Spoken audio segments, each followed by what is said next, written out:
Boa tarde, professora Carmen Alvear. Gostaria de agradecer de início a disponibilidade e o prazer em contribuir com a nossa instituição. Sou o presidente da Academia Tourense de Ciências, Cultura e Política, uma instituição sem fins econômicos lucrativos que busca o desenvolvimento intelectual a respeito do nosso passado histórico, cultural, a conhecer sobre o nosso passado artístico também e discutir sobre ciência e política de forma geral. Dito isto, passamos a nossa pequena aula, a palestra a respeito do seguinte título: A ocupação das terras do Rio Grande, a nossa antiga capitania do Rio Grande, que se tornou hoje o nosso estado do Rio Grande do Norte. Inicialmente, começaremos com a seguinte pergunta, ou melhor, uma apresentação pessoal e profissional da professora. E qual foi o primeiro contato, os contatos iniciais que te levaram a vir morar e atuar profissionalmente no Rio Grande do Norte? Com a palavra. Muito obrigada, Antônio. Eu que agradeço o convite e louvo a iniciativa da Academia Tourense, porque conhecer a nossa história, o nosso passado é muito importante para a gente refletir, inclusive, questões do presente.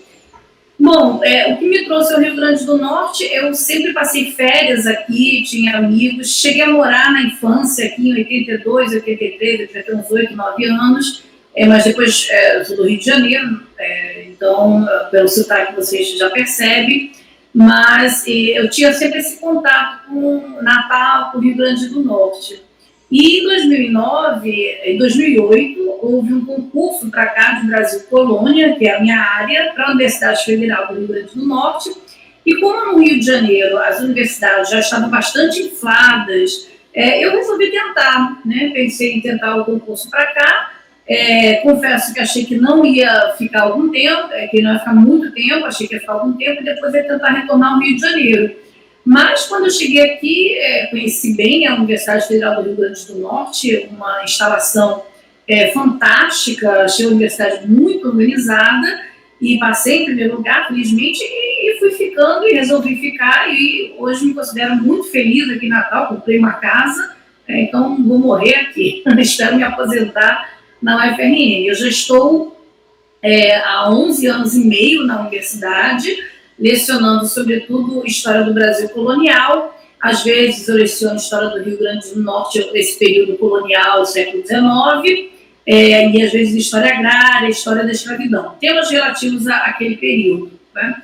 E, agora, é interessante que o estudo do Rio Grande do Norte nunca esteve também longe da minha pesquisa. Minha pesquisa inicial sempre foi a questão agrária, a questão das terras, dos conflitos de terra, de que forma ocorreu a ocupação no Brasil colonial. E vários documentos bastante interessantes, por um acaso, são do que eu chamo Capitania do Rio Grande, porque o Rio Grande do Norte é só quando o Rio Grande do Sul passa a existir. Então, nós éramos Rio Grande primeiro. Então, eu gosto muito de usar só Rio Grande para reforçar que nós viemos primeiro. E hoje, quando a gente fala Rio Grande, o pessoal sempre acha que é o do Sul.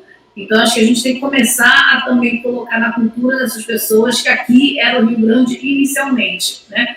Então, os documentos daqui eram bastante relevantes, traziam pontos interessantes. Eu tinha uma queixa da Câmara da cidade de Natal, já reclamando das extensas sesmarias, que é um pouco o tema da nossa palestra de hoje. Ok, perfeito. Muito interessante. Já começa com conhecimento. Então vamos adiante. Próxima pergunta é justamente Cartas de Sesmaria. O que isso significa, esse termo jurídico usado pela coroa portuguesa, ou a origem dessa palavra, se muito antes? Enfim, como aconteciam essa distribuição? Algum tipo de peculiaridade para o RN comparado com outros lugares? Por favor. Bom, então, as sesmarias eram documentos, né, as cartas sesmarias eram os documentos oficiais de terra, seriam os títulos de concessão de terra naquela época.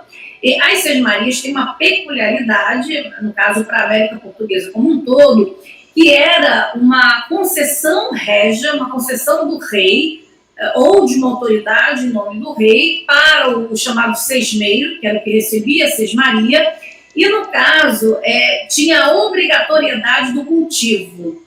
Então a gente chama que era uma propriedade condicionada, estava sujeita a determinadas condições que, se o sesmeiro não as cumprisse, poderia ter a sua terra retornada à coroa para a posterior submissão. Então, é nesse sentido que as sesmarias acabam se tornando um sistema bastante complexo no período colonial. A origem do termo sesmaria, há uma discussão, mas a que é mais aceita é que, no período medieval, a terra era dividida em 6 partes, séximos, daí viria o léxico, e cada dia da semana, 2 pessoas, chamadas 2 homens bons, iam verificar as terras para ver se elas estavam cultivadas ou não. E isso em Portugal. Né? A origem vem do latim, mas no caso foi utilizada primeiramente em Portugal. É interessante notar que a primeira lei de sesmarias era do século XIV, de 1375, uma lei de Dom Fernando I.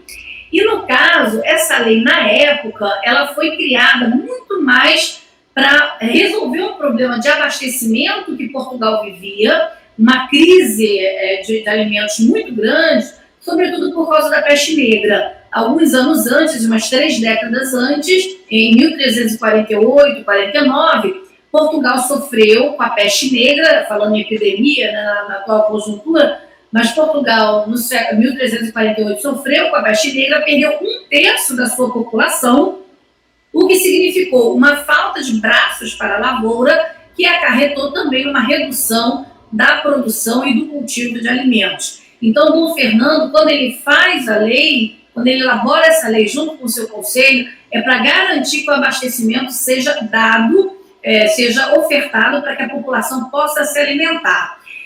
Mas é interessante que no processo que o Portugal começa as navegações, né, vai para a região ali, para o litoral da África, descobre a Ilha da Madeira, dos Açores, das Canárias, mas depois ele perde as Canárias para a Espanha, mas Cabo Verde, São Tomé e Príncipe, todas essas ilhas do Atlântico, quando elas passam a ser ocupadas pelos portugueses, a forma como eles resolvem distribuir a terra são as sesmarias. Então, o problema que era para resolver o abastecimento em Portugal passa a ser utilizado como uma política de colonização. Então, além das ilhas atlânticas, as sesmarias vão ser distribuídas em Angola e também na América Portuguesa como um todo. Né? Então, é um sistema que veio para ficar. Geralmente, o sesmeiro fazia uma petição para aquela autoridade colonial. Se você estivesse no reino, você faria para o rei. Mas, no caso das colônias, você faria ou para o seu governador ou para o caso do Capitão-Mor. Né? O Rio Grande do Norte, nós tínhamos Capitão-Mor. Então, o requerimento era feito para o Capitão-Mor. O Capitão-Mor, ele dava o aval ou não para conceder aquela sesmaria. E o sesmeiro geralmente indicava para que ele queria aquela terra. Se ele queria para cultivar cana-de-açúcar, se ele queria para plantar roças de mandioca, se ele queria criar gado, se ele queria fazer um engenho. Então, as cartas sesmarias acabam sendo documentos bastante interessantes. Para o caso do Rio Grande, não há necessariamente uma peculiaridade que chame muito a atenção, mas das 900 cartas de sesmaria que existem para essa região, a maioria é para a criação de gado, porque a gente sabe que a costa litorânea ela teve pouca plantação de cana-de-açúcar nesse período. Nós tivemos 2, 3 engenhos. No século XVIII passa a ter mais engenhocas, e aí engenhocas não para a produção de açúcar, mas para a produção de aguardente, de melaço e mel. E no século XIX é que veio o boom, né, sobretudo na segunda metade do século XIX, é que veio o boom da cana-de-açúcar. Então, no período colonial, certamente a criação de gado, né, a pecuária, ela foi a justificativa mais utilizada para os sesmeiros. Também aparece muito a roçaria, né, são as roças de mantimentos. E aí a gente pode inferir que era feijão, mandioca, até arroz, produtos que serviam para o abastecimento local. Perfeito. Professora, mas surgiu uma dúvida aqui para enriquecer. Tinha um tempo, falamos do Capitão Mor, esse Capitão Mor tinha que retificar essa concessão diante do rei ou não? Ele tinha essa total autonomia. E além disso, a respeito dos prazos, existe um prazo normalmente verificável na documentação, no prazo de deferimento ou não desse pedido de Sesmaria? Excelentes perguntas. O sistema é bastante complexo, né? O Sesmero fazia esse requerimento e o Capitão Mor autorizava. Ele tinha autonomia, sim, tá, em relação ao rei. Geralmente esse processo levava de 10 dias a um mês, podia levar até 3 meses, né, da petição até a concessão da carta. E aí, geralmente, o que se colocava como exigência era que o Sesmero tinha até 5 anos para realizar o cultivo. Depois desses 5 anos realizados o cultivo, o Sesmero deveria fazer um novo requerimento, veja a burocracia, né? Uma nova petição, pedindo o que a gente chama de uma confirmação régia. E aí sim uma confirmação do rei, não é mais uma confirmação do Capitão Mor. Então o Sesmero fazia essa petição passava pelo Capitão Mor, do Capitão Mor, ela ia até Lisboa, e de lá o Conselho Ultramarino, junto com o rei, autorizavam ou não a concessão da carta. E aí a carta retornava para cá, né, de Lisboa para cá, e daqui era dada a carta de confirmação para esse Sesmero. Agora, o que é bastante interessante, né, eu trabalho com a Sesmaria já há mais de 15 anos, tento fazer um levantamento nacional dessas cartas concedidas aqui no Brasil, e daquelas confirmadas em Lisboa. Aquelas que foram confirmadas em Lisboa, a gente pode pensar como se elas tivessem completado todo o processo jurídico da concessão de terras. Muita gente, muitos sesmeiros, inclusive, acreditavam que no momento em que tivessem a confirmação da terra, eles não necessariamente precisavam mais estar sujeitos àquela condição de cultivar a terra, o que é equivocado. A condição de cultivo, ela era obrigatória mesmo após a confirmação da terra, a confirmação do título de Sesmaria. Então, alguém poderia denunciar o sesmeiro que não estivesse cultivando a terra e receber aquela terra em troca da sua denúncia, uma vez que o bem comum da coroa, do rei, era que tudo estivesse sendo aproveitado, né? Então, geralmente, eram 5 anos para essa confirmação. E o que se percebe, nós ainda estamos fazendo o levantamento, né, o Laboratório de Experimentação em História Social, do qual eu coordeno já há alguns anos, uma pesquisa, mas a falta de financiamento sempre prejudica, mas nós temos levantado e acreditamos que menos de 1/4 das cartas Sesmarias, ou seja, menos de 25% dessas Sesmarias, foram de fato confirmadas em Lisboa, o que juridicamente, tecnicamente, indicaria que elas não completaram todo o processo jurídico e poderiam estar passíveis de contestação,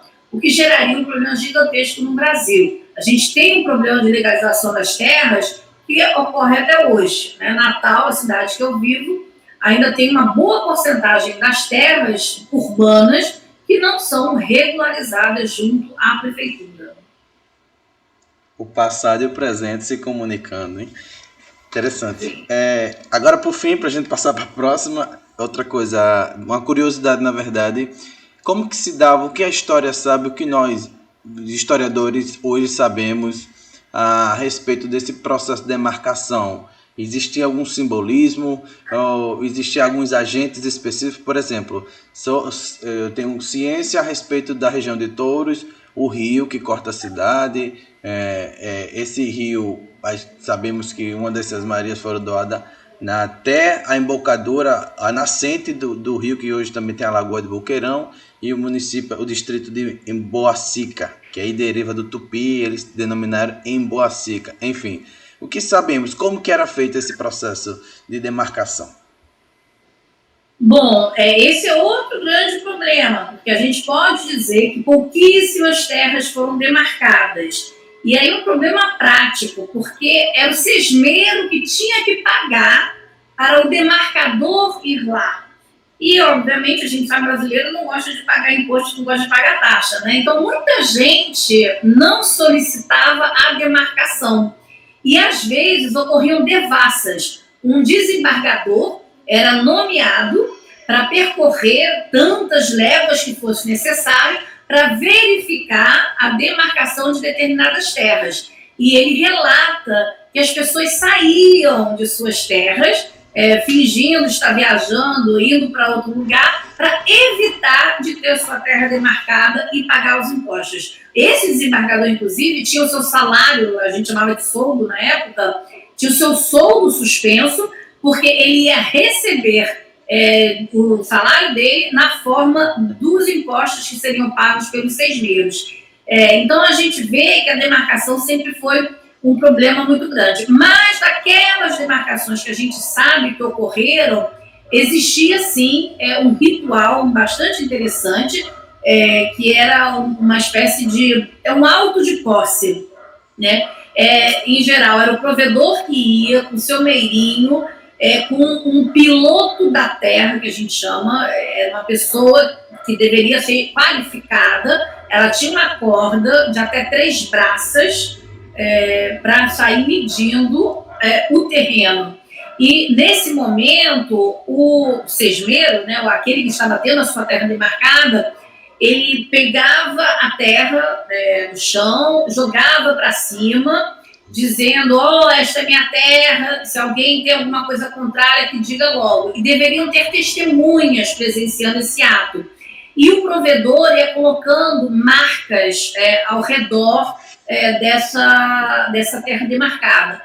Pedra, galhos, cruzes, alguma coisa nesse sentido. Então, aquelas que a gente sabe que muitos casos que foram para a justiça e que a justiça obrigou a demarcação, a gente vai ter em alguns processos judiciais, mas, no geral, a gente pode dizer que foram poucas as demarcações que houve. São muitas que o Brasil é extenso, então a gente acaba encontrando um grande número, mas na proporção do que foi concedido ainda é menor. E outro fator interessante com relação às cartas sesmarias e à demarcação é porque são limites geográficos, limites naturais que são utilizados, como você colocou a questão do rio. Então, é uma pedra com formato de cachorro, é uma mangueira, um abacateiro. Só que são alguns marcos desses são marcos naturais, mas que podem ser movidos. Então, às vezes, se tinha interesse, né, em deslocar uma pedra, se fosse possível, deslocar uma árvore, você retirar a árvore ali e plantar outro abacateiro mais à frente para dizer que a sua terra, na verdade, ia mais para lá, né? Então, nesse sentido, todo o processo das sesmarias levou a bastante confusão, a muitos conflitos de terra, justamente por causa de todos esses meandros burocráticos, caros, não necessariamente caros, mas de gasto de dinheiro e que os moradores se recusavam a realizar. Muita informação. Dá para ficar só em uma pergunta, mas vamos adiante. Quais os principais agentes políticos da época? E aqui eu selecionei alguns para explicar um pouco melhor. Capitão Mor, ouvidor, almoxarife, o que eles faziam, cada um, a respeito do nosso território, falando do Rio Grande, da capitania do Rio Grande. O Capitão Mor era responsável, sobretudo, pela defesa do território, né? Pela defesa do território. Então, ele era o encarregado militar, mas junto com a Câmara, e no caso a Câmara de Natal, porque a Câmara de Natal é a única até 1761, quando você tem depois aquelas vilas de índio, né, que vão ser criadas, Areis, Extremóis, Porto Alegre, Vila Flor, São José do Mipibu, enfim. Então, até 1761, a Câmara, junto com o Capitão Mor, também ajudam a administrar a capitania. Com relação à concessão de sesmarias, né, o Capitão Mor era aquele que concedia. Só que no que ele concedia, ele pedia auxílio ao provedor Mor. O provedor Mor era tipo o secretário da Fazenda atual. Ele era o responsável pelas finanças da capitania. Então, como as Sesmarias, a princípio, deveria ter a coleta do dízimo, né, o pagamento do dízimo, que era 10% de toda a produção, o provedor-mor da Fazenda Real, que é o título completo, estava sempre interessada em realmente saber se aquelas terras iam ser cultivadas ou não, porque ia ter um resultado de produto, né, ou produto da agricultura ou produto da pecuária, que reverberaria em produtos, em riquezas para a Fazenda Real, para, digamos, os cofres da coroa. Então, o provedor-mor era o que deveria fiscalizar se aquela terra estava sendo cultivada ou não, para autorizar o capitão a dar aquela carta de doação de Sesmarias, né? Muitas vezes, na hora de coletar os impostos, eram chamados contratadores. Era uma pessoa que ela pagava antecipadamente pelo valor que ela poderia arrecadar, né? Então, o provedor-mor ele vai lidar com esses contratadores, digamos, vai ter um responsável pelo contrato dos dízimos. Então, esse contratador dos dízimos, ele vai dar um dinheiro antes para a coroa, esperando que ele recupere esse valor ao sair coletando pelas fazendas todo o dízimo que ele conseguir adquirir. O que ele ultrapassar, ficaria com ele. O que ele não ultrapassasse, ele ficaria também com prejuízo, né? Então, esses contratadores também acabaram sendo muito importantes para poder verificar a riqueza dessas terras ou não, né? Se elas foram cultivadas de fato ou não. O almoxarife... Com licença, a respeito desculpe interromper, a respeito dos contratadores, eles eram tidos como agente político ou não? Agente político, não necessariamente. Tinha que ter um bom trânsito, mas, sobretudo, tinha que ter poder econômico. Eles tinham fiadores, então você tinha que ter uma rede de negócios muito bem feita. Você tinha que se relacionar muito bem com aqueles que efetivamente tinham bastante dinheiro, né? Mas não chegava a ser realmente um agente político, mas faz parte de toda a rede fiscal da colônia. E a fiscalidade, ela não deixa de ser um componente da administração política do governo da capitania do Rio Grande. Sim, entendi. A questão dos impostos, ela é fundamental para sustentar qualquer governo. Continue, por favor, com o almoxarife. Pronto, o almoxarife era o que ajudava, porque tinha alguns impostos que eram cobrados apenas pela provedoria mesmo, pela provedoria geral. Então, no caso do almoxarife, era ele que especificamente lidaria com esse dinheiro. Tá? O almoxarife hoje ele é um pouco diferente, ele é um pouco inventariante de tudo que existe em um escritório, em uma fábrica, né? Mas naquela época não, o almoxarife era quem realmente ajudava a cobrar. Né? O ouvidor era a segunda instância da justiça. Antigamente, a justiça era realizada, em primeira instância, pela própria Câmara Municipal. As câmaras municipais eram compostas por oficiais da Câmara. Hoje nós só temos vereadores, mas, na verdade, os oficiais da Câmara daquela época, no caso da cidade de Natal, eram três vereadores, um procurador da Câmara e 2 juízes ordinários. Então, esses 2 juízes ordinários que faziam a justiça de primeira instância. Então, eles tentavam resolver os problemas ali diretamente. Qual é o problema? Muito raramente, esses juízes ordinários eram letrados, eram formados em bacharéis em direito, né? Não tinham a formação em Coimbra. Apesar de eles terem as leis, as ordenações filipinas, que era o que regia o Brasil, muitas vezes eles não tinham o tecnicismo que é necessário para legislar as leis. Então, muitas vezes as pessoas vão recorrer e, na hora que fosse recorria para o ouvidor. E é esse ouvidor da comarca, e no caso aí no Rio Grande a gente tem uma especificidade muito interessante, que o Rio Grande do Norte só teve comarca própria no século XIX. A nossa comarca sempre fez parte, né, o nosso território sempre fez parte da comarca da Paraíba. Então, se fala no ouvidor da Paraíba. Então, o ouvidor da Paraíba vinha para o Rio Grande do Norte várias vezes para realizar devassas, para dar posse aos camarários todo ano, porque todo ano, toda vez que os 6 oficiais da Câmara, né, esses 3 vereadores, 2 juízes ordinários e o procurador, iam tomar posse, o ouvidor é que dava uma carta de usança, que era aquilo que os permitia fazer parte da Câmara naquele ano vindouro. Né? Então, tem o piloto de cordas, que eu falei, da demarcação, que era quem vai pegar a corda e sair medindo. Aí a gente pergunta, meu Deus, né? Então é primário, mas às vezes hoje ainda se faz demarcação com passos, né?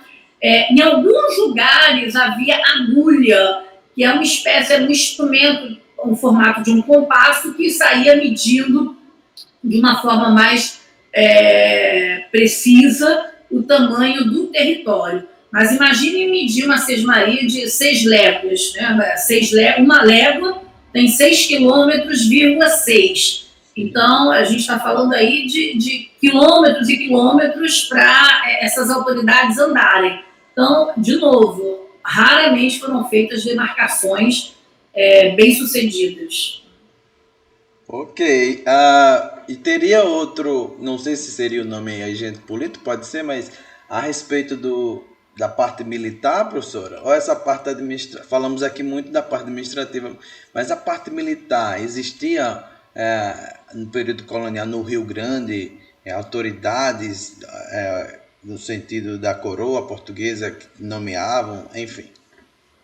Sim, tinha muitos, né? Porque quando a gente estava falando da ocupação das terras, seria mais essa questão. Mas tinham vários. Tinha, no caso, os mestres de campo. Os mestres de campo eram nomeados diretamente pelo governador-geral, às vezes pelo próprio rei, dependendo dos seus contatos.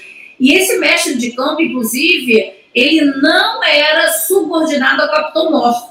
Então, nós tivemos aqui um grande conflito entre o mestre de campo, na época da Guerra do Açu, né, da chamada Guerra dos Bárbaros. Eu não gosto desse nome porque ajuda a transformar a visão de que os índios eram bárbaros, né? Mas ainda está muito consolidado, infelizmente. Mas na época da Guerra do Açu, veio o mestre de campo, o Moraes de Navarro, e que teve muitos problemas com o capitão-mor Bernardo Vieira de Mello, que é o que dá o nome à nossa avenida, uma das avenidas principais que liga a Zona Norte à Zona Sul.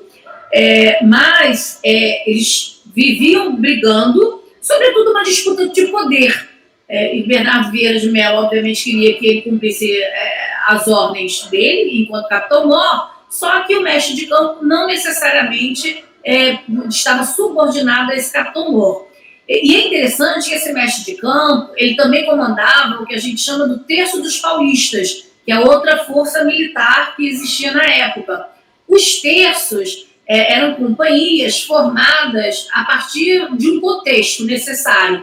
Não eram que deveriam sobreviver a vida toda, né? Não era um exército permanente, seriam temporários. E no caso, o Terço dos Paulistas atuou muito fortemente aqui. E é interessante que, como prêmio, porque eles não recebiam salários, como prêmio, como recompensa por seus serviços prestados, eles tinham direito a ficar não só com espólio de guerra, ou seja, com os índios que eles conseguissem cativar para tornar prisioneiros para vender no mercado escravo, porque tivemos muita escravidão indígena aqui, mas também recebiam sesmarias. Isso era um direito deles de troca, o que vai causar também algum problema entre os paulistas que vão receber sesmarias com aqueles que já estavam recebendo sesmarias. Essa briga do Bernardo Vieira de Mello e do Moraes de Navarro tem também essa disputa de poder, mas que está relacionada à disputa pelo acesso à terra. Olha que interessante, sem querer conectamos, né? Parte militar com as terras também.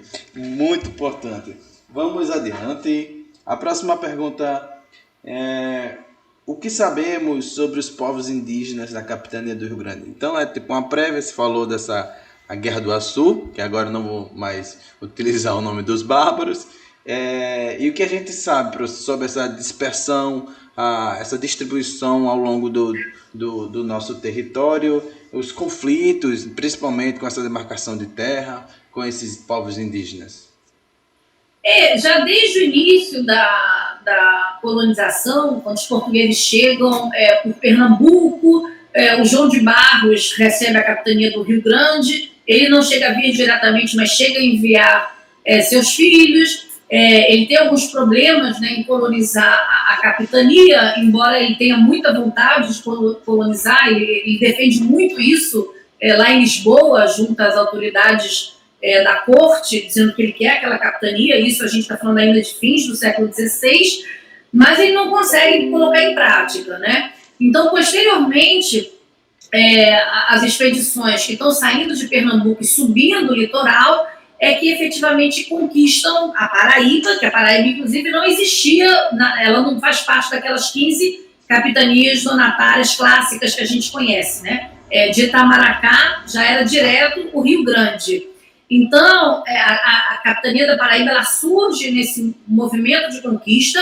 É um momento que potiguaras e tabajaras estavam se enfrentando. Uma parte dos potiguara é contrária à aliança que é realizada com os portugueses, inclusive muitos vão fugir, uns vão até para a Holanda, né, no momento que os holandeses invadem, o índio Poti, outros vão para a região do Ceará, o que hoje é a Serra da Ibiapaba.